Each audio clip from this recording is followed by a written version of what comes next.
tunashuka dimbani majira ya saa 2 usiku kwenda kulipa deni hilo. Na Afrika hii hakuna mtu atakuheshimu au hakuna mtu atakujua kama haujachukua ubingwa wa Afrika. Na sisi tunataka heshima ya Afrika. Tunaipataje? Ni leo saa 2 kamili katika dimba la Manispaa ya Berkane.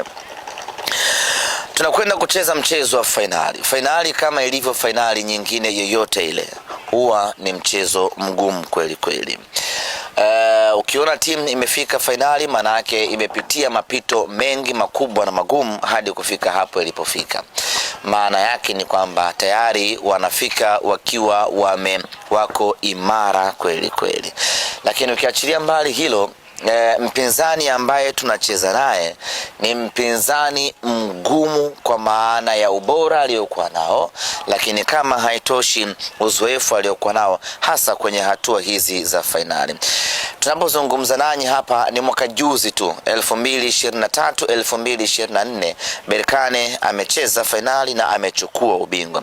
Amekuja kuvuliwa ubingwa 2024-2025 dhidi ya Zamalek.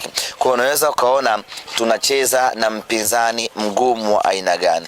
Kwa lugha nyepesi, yeye ndiye bingwa mtetezi kwenye hili kombe, kwa sababu bingwa mtetezi currently Zamalek hayupo kwenye hatua hii. Kwa yeye ndio bingwa mtetezi.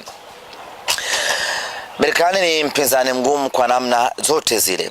Kwanza uzoefu, ubora wa kikosi, fitness zake, ujanja wake, kila kitu kiko upande wa RS Berkane.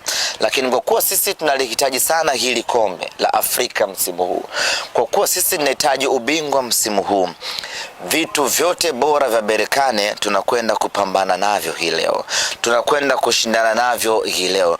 Tunakwenda kuhangaika navyo hii leo kuhakikisha kwamba tunamweka chini Berkane na mnyama ananyanyuka wima kwa maana ya kuondoka na ushindi. Katika mechi hii ya kwanza tunatafuta ushindi, mechi ya pili tunakwenda kutafuta ubingwa. Mechi ya leo tunakwenda kutafuta ushindi. Mwalimu Fadlu ametengeneza mipango yake thabiti kuhakikisha kwamba tunakwenda kupata ushindi katika mchezo huu.